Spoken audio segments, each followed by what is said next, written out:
my dad wasn't able to work, and so Mom and I raised chickens, raised what we eat. I just worked. I had to milk the cows, and I hated those old cows.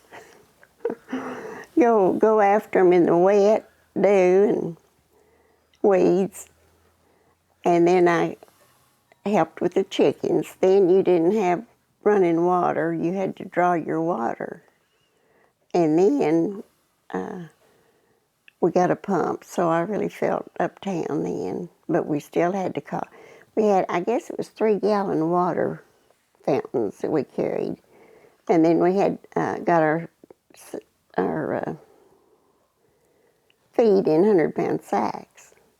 We used the sacks to make dresses out of, or anything else, sheets, tea towels, whatever we needed. We used feed sacks. He was from Seminole, Oklahoma, Maud, little town, and he worked in the oil fields and continued to do so. Drove an oil field truck after we got married for about 10 years. We moved back to Springdale. 1963, my uncle was building the laundry here in Farmington, and he wanted us to move up and run it for him, take care of it. The house was there. The people that he'd bought it from was an old couple, and they'd retired. Well, it was really nice for Farmington. It was really, we had not very many business, just the little stores, just Miss White's and McNeil's. Well, Miss White's wasn't there anymore after, a few years, and McNeil's, and then there was one on the corner where the tobacco store is now on 170 and 62, and then our little store. And between here and Fayetteville, there was, I remember one house that was on the north side, and there just wasn't very many people at all. So it was a wonderful little place. The first thing we came to see, it was the school. And we had the 6th grade classes was in the basement of an old school. And it looked so dreary, but when class was in session, it was good. It was a good learning place. So I didn't feel bad anymore I worried about them not having a good place to go. And I'm so thankful now for all of our schools that the kids have got the new high school and just keep building. We've had some awful good people, school boards, superintendents and all through the years that's worked hard. Our school was very important to us. Roland and I worked a lot with the young people, loved it. That was our main thing. Yes, he drove school bus for a little over 20 years, and he enjoyed that so much. Lots of people said, "How do you stand them mean kids?" Roland said, "I've never had a mean kid." He didn't know. And if they misbehaved, he put them on the front seat, and they hated that. But he just liked it. And he was stoic and stern looking, but he was a teddy bear, He just looked, and he was grandpa, to the little kids. Miss Jewel D. Mitchell and her husband was taking the mayor's position for a little while from Mr. White. He'd gotten sick, and so he took over the duties. And then they were both old, so, it was hard for either one of them, but good people. Chester and Noreen Stevens moved it. They had 5 children, including a set of twins, and they moved here in 63 also. He was a mechanic, and they became our best friends, really good, close friends. And Condiff, Bill and Lois Condiff. The people at the laundry needed change. They needed soaps and bleaches and stuff for the laundry. So we decided, Uncle Oscar owned the house, the building, so we went into business sharing with Oscar and Ruby Collins. And we did the work, and they furnished the house and did the utilities. So in June of 1964, we opened up our little store. We had all the laundry supplies, and ordered a half a case of all the staple things. Now you have to get several cases, you couldn't buy half a case for nothing. But we worked hard, but we enjoyed it, just wonderful. We had didn't make much money, but we made good friends. And that's the only thing I hated. We was there 26 years. We raised our kids, and they all graduated from Farmington, 4. We had our nephew for a while. Spent lots of wonderful days. Well, when we started out, we opened at 6 in the morning till 8. And each 5 or 10 years, we started closing the gap there. We'd open at 7 or 6, But over the years, we lived here nearby, and people would knock on the door and either need something or need to use the telephone, slide off of the ditch. The curb was right there then by the store before they got it fixed better. And it wasn't anything for somebody to knock on the door at 4 or 5 in the morning wanting Roland to come and open the store so they could use the phones or come make coffee. Or when he had to do that, he'd just make coffee and invite everybody in for coffee because it was cold, Well, we had 4. Ronnie Davis was the oldest. We had Tommy, Nora, and Greg was 10 years younger than the first 3, Nora. But we really enjoyed our family. That's why we were so interested in the school. We had ball games, and we helped make it possible. Lots of good parents, George and Carl Wolf, and I can't remember who all, but we had pie suppers. We had anything we could to get uniforms and things for the kids to enjoy their summertime. We had lots of competition on those ball games. One time, my boys hauled hay. They got a truck. Ronnie and Tommy both got a truck each. And Greg was 5 or 6, but he could drive. I don't know how he did in the hayfield, but he drove for them. And there's several boys hauled hay. So one day the coach called and said that Mountainburg had called and we had a game canceled that we didn't know about. But they said be there or forfeit. So he said, can you get a hold of any of the boys? So Roland went after they were all in the hayfield. And Roland went after our boys, and I got on the phone and I called the lady where Butch Condiff was working, and Dale, Jimmy Nickum, I can't remember all the boys, but we got a hold of them. And Dale Nickum was a big boy, and he went home to get his uniform, and it was wet.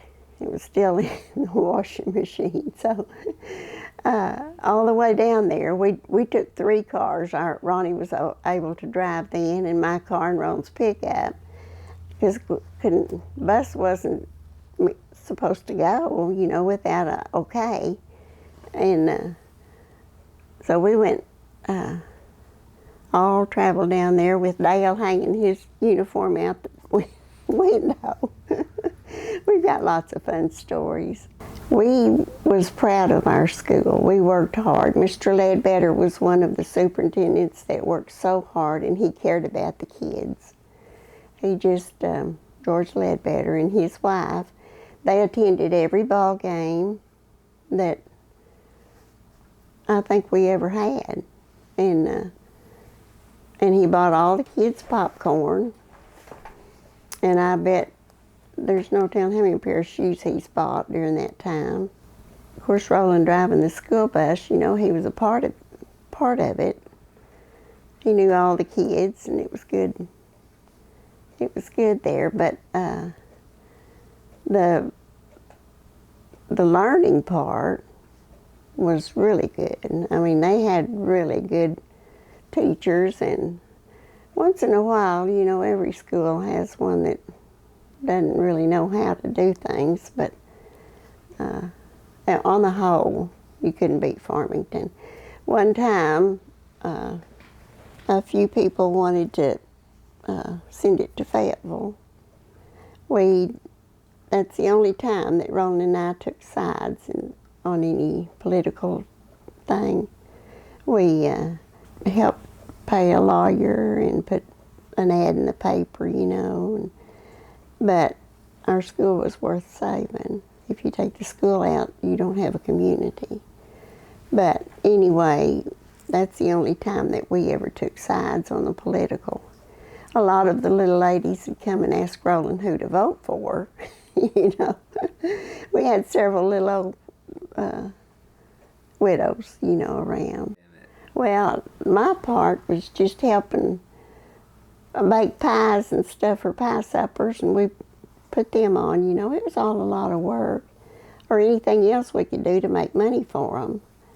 And then, of course, we like to have them here at the house, or they like to come by the store, and we'd make them a sandwich, or they'd get them a pop and candy bar, you know, or something. But we had lots of good athletes, I thought. But Roland loved all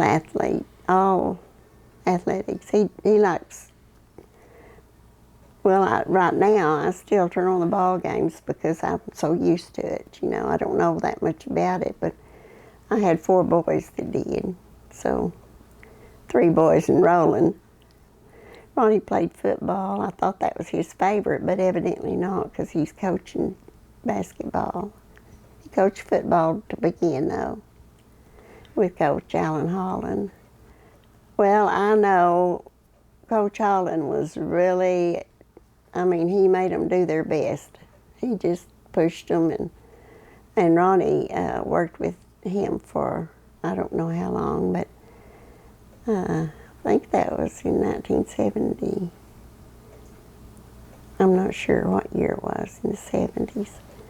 But back then, when they'd go to a ball game, they didn't have fast food stores like they do now. So I made sandwiches, put them in a cooler, and they'd have another one for their drinks, and they'd go wherever, Ashdown or wherever they went. You know, I don't know if that was a place they went or not, but sometimes Roland drove the bus for them. And so those boys was close. You know, they were really close. I think they knew what the other one was thinking. You know, they just, when we came, I had gone to Methodist church all my life, and we started at the Methodist church, and we kept the store open on Sundays. So the kids and I went, and then Nora started going to this little Baptist church down here, right near us because it was easy for her to just walk down there, and the kids, we went there, and I didn't get to go all the time, but and then Greg was going into the Church of Christ, and so we started going with him. So we're all Church of Christ, and and we've enjoyed that very much. Well, we like to go to music shows. Roland fished.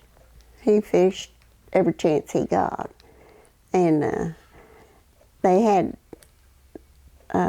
started a Lions Club, and so they had turkey shoots. And of course, I could go shopping if I wasn't at the store, or like I said, to a music show or movies. Wherever the kids, if they had banquets, I was with that. And Roland went to all of the, like Weddington picnic or something, because I couldn't swim. So he went there, and we tried to take a part in everything the kids did. It was hard sometimes because we had things to do. We really had to work around that. But that's what we enjoyed, being with them. Well, there was just a few that was, well, everybody was interested, but a few could do it. Bill Andrews, Roland, several, but anyway, Bill Andrews was the only one that knew anything about he had worked at the Fayetteville Fire Department. So he was the chief, and Roland was the assistant. And he stayed the assistant for 20-some years because he didn't like to talk in front of a group. He just wouldn't. And I thought Marion Bailey said it pretty good. He said they used CD to fight City Hall for them, and Roland to fix, think about things they needed. So it worked really good. They worked for over 20 years together. Bill, I can't remember why Bill didn't get to stay too long, but he was very instrumental in getting it started. And Lloyd Wayne Luganbuehl helped us, and I think that was 1972. And then we got an old pickup. Wayne Prince was working for the Fish and Game Commission, and some way they gave it to Farmington Fire Department. So they fixed it up and painted it, and Roland was building inspector for a few years, and he drove that fire truck everywhere. Everybody knew him, and we had the honor of being, I can't think of my words anymore, at the Christmas parade. Grand Marshals, is that what that's called? And we just enjoyed the people. Like one of the young men hollered out, "Well, there's Roland Davis," on the parade, and it was just fun. We just enjoyed our life in Farmington. It's just, I don't think that we could have enjoyed it anymore anywhere else. It's just been a good place for us.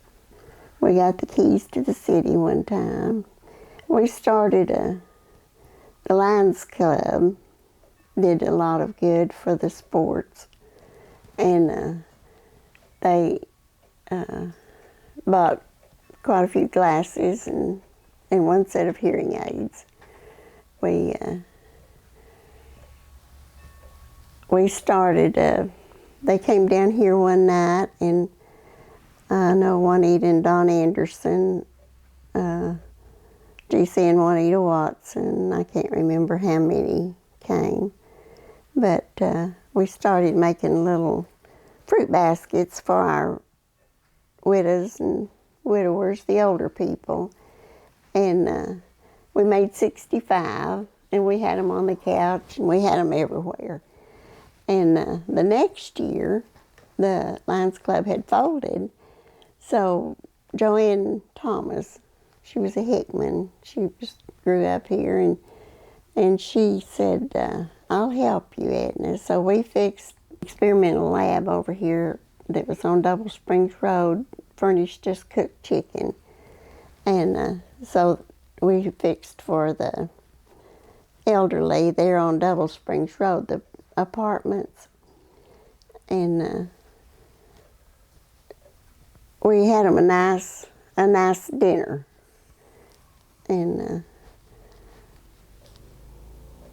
we just like to do things like that.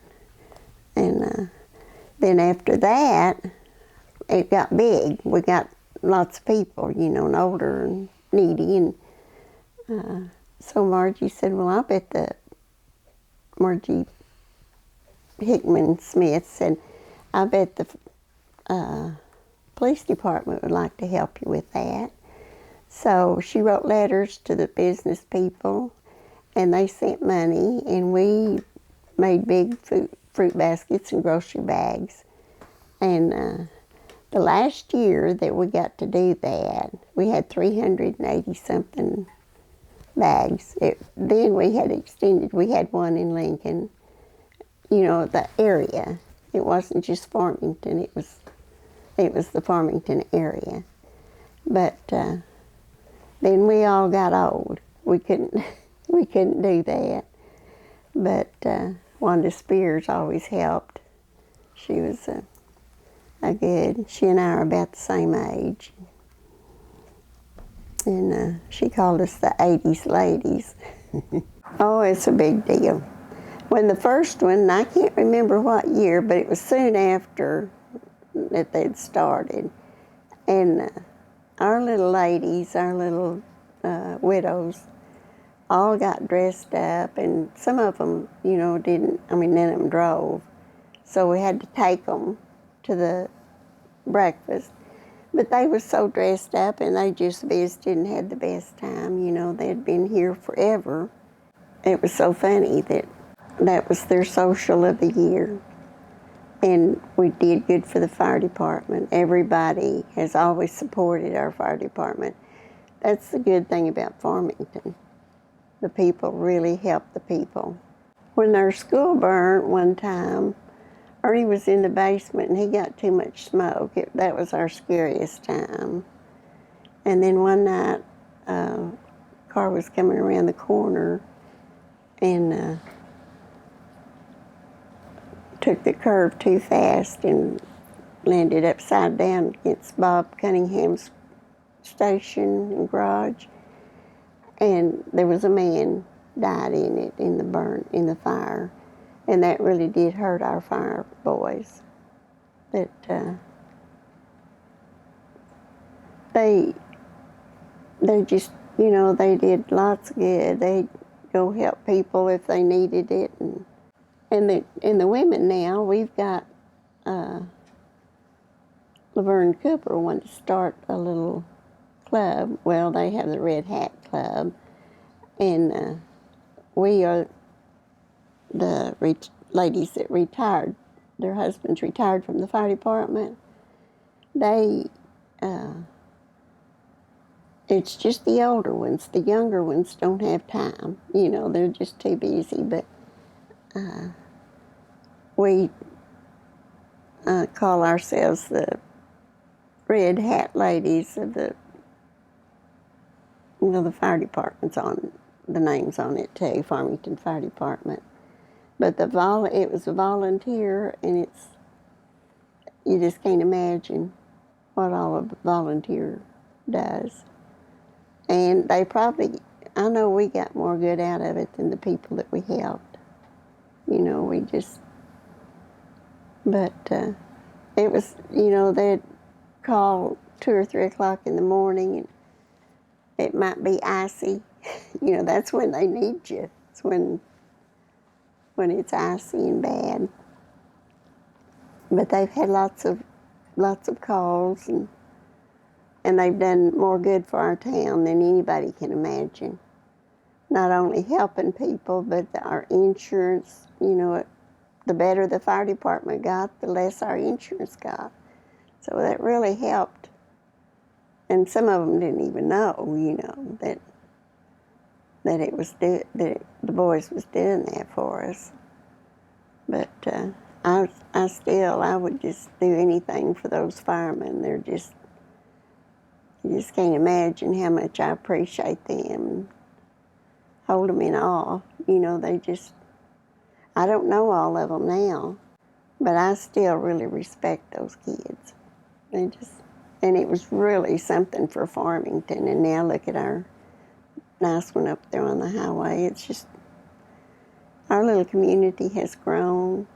It's just unreal. But I'm prouder over the schools, the sports complex. We've just come a long, long ways in 54 years that I've been here. I can't remember how many people was here, but my cousin said now that Farmington has the people that Springdale had when he was in school, and that was the 1950s. So we have grown big time, and everybody that lived here, I think, or the biggest majority of them has helped. Anything that needs to be done, all you had to do was ask. One time, we didn't have any kids in school anymore, but my son was at the fair. He had his 2 girls, and he went by the Farmington PTA booth, and she said, "Hey, aren't you a Davis?" And he said, "Yes, ma'am." And she said, "Well, get me some help in here. I'm leaving this place, and I mean it." So Tommy came and called me. He said, "Mama, I don't know what to do," but said she's leaving. And so I called Ollie McCraddock down the street, and we went up and worked the PTA concession stand at the fair. And just little things like that. All you have to do is ask, somebody will help, or anybody then would help. And we had such good time. We had a lady that lived on the corner here by us, Jetty Brown, and she was a very private person, but a really good neighbor. And you can learn from old people. You can learn so much. Eric Walker told me that's what his mom, well, he told it at a FHA dinner, that his mom told him to always stop and listen to the old people because you could learn from them. But not many kids know that. They don't have time for old people. They just don't know nothing, And we are so far behind. My kids, I can't do all of that electronic stuff that they do. My little ones can do more on the computer than I can do. My 5-year-old, than I can do. But I'm thankful for what I can do. It's really something when compared to when I grew up and had no telephones.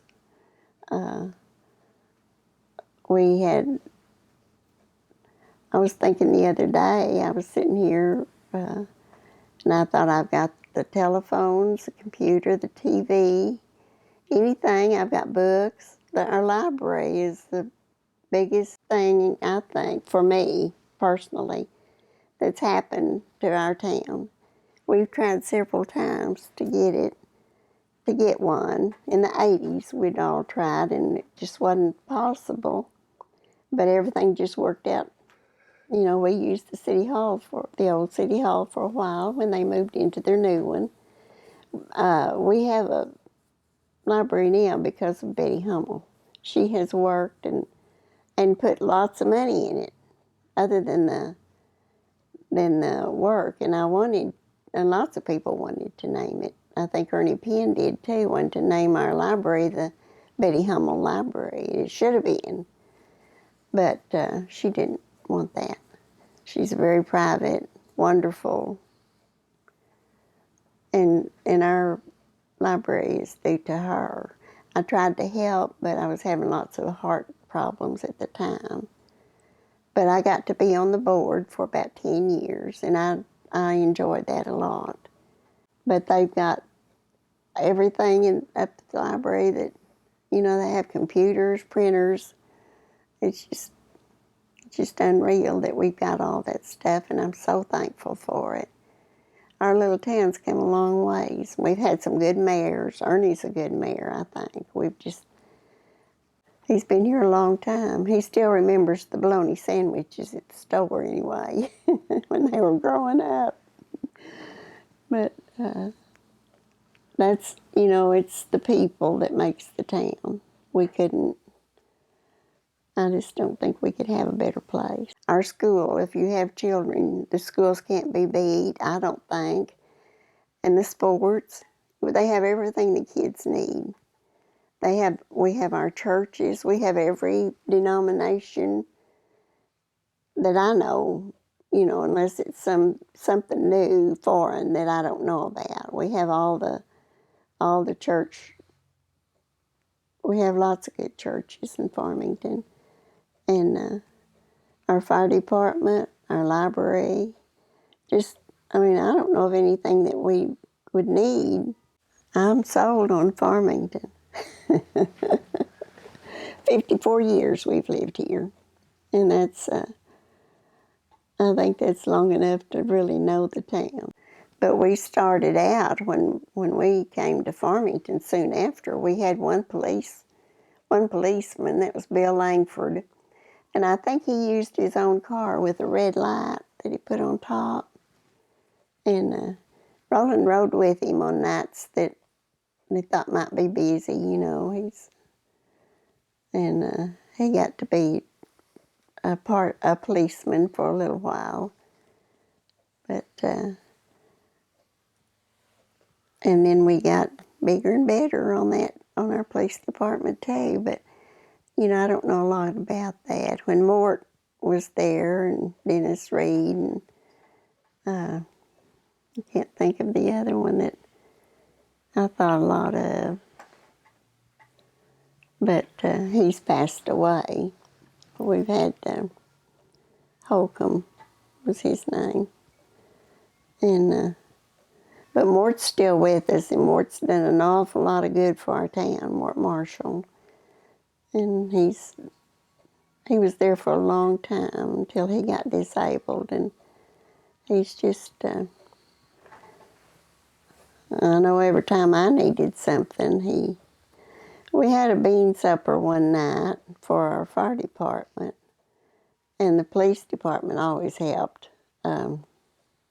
Jim Hankins was our police chief at the time, and his mom had a big garden, and I asked him if he would bring me enough onions for a bouquet that I wanted to crown Joanne Thomas Bean Queen of Farmington, because she cooked the best beans. So he went and got me some onions, and I made a bouquet, with a big bow on it. He presented it to her at one of the bean suppers. We did silly things, fun things. But the only thing about that, I used my daughter's tiara, and we never did remember to get it back. she is a... But it was fun. We didn't just work. We had lots of fun with it too. But Paul Giles built our youngest son a go-kart one time, real low on the ground. Paul was getting pretty old, and he rode it from his house out where the new Methodist church is now. He rode it up here, and just to do things for people. He just a kid. That's Joe Giles' dad. And so it was just a fun place to live. My church and my people and my library. That's the three. I know you'd have to go on the police and the fire department and city hall and all, but if I just had one thing to choose, I guess it would be church. But then the people has always been good, and then the library. It's very special to me. I wanted a library for ever since I've been here. My son says, Greg, he has this old farmer's advice that you live a good life and you live it twice. Well, we've lived a good life in Farmington, and that living it twice is my memories. I have lots of fun memories. Sometimes I can just sit here and laugh, and I think, I hope nobody sees me. I didn't know what that advice meant until I got older, and you do live it twice.